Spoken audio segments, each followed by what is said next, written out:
মহানৱমী আৰু মহানৱমীৰ উপলক্ষে ৰাজ্যৰ বিভিন্ন প্ৰান্তৰ দুৰ্গা যি মঠ মন্দিৰ আছে তাৰ সংমিশ্ৰণকৈ যিসমূহ মণ্ডপ আছে আধ্যাত্মিক ৰীতি নীতিৰে নৱমীৰ যি পূজা আৰ্চনা চলা পৰিলক্ষিত হৈছে আৰু এই মুহূৰ্তত মই গুৱাহাটী মহানগৰীৰ গীতা নগৰস্থিত যি সাৰ্বজনীন দুৰ্গা পূজা মণ্ডপ উপস্থিত হৈছে আপোনাক দেখুৱাইছোঁ খুব সুন্দৰকৈ তেখেতসকলে বেংককৰ যি ৱাট তৰুণ মন্দিৰৰ আৰ্হিত অৰ্থাৎ বুদ্ধ মন্দিৰৰ আৰ্হিত এই পূজা মণ্ডপক তেখেতসকলে নিৰ্মাণ কৰিছে আৰু বৰ্তমান সময়ত যদি আমি চাওঁ এনেদৰে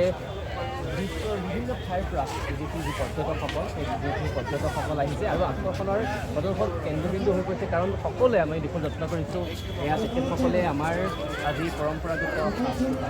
চাদৰ মেখেলাই হওক বা গামোচাখন বা আন যিকোনো জনগোষ্ঠীৰ লোকসকলৰ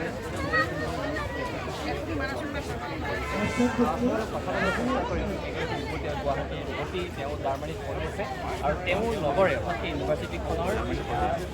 ছাত্ৰীসকলক তেখেতে আমাৰ যি দুৰ্গা পূজা সেই দুৰ্গা পূজা চাবলৈ বা আমাৰ এই সংস্কৃতিৰ বিষয়ে তেখেতসকলক অৱগত কৰিবৰ কাৰণে লৈ আনিছে আপোনাৰ জাৰ্মানীত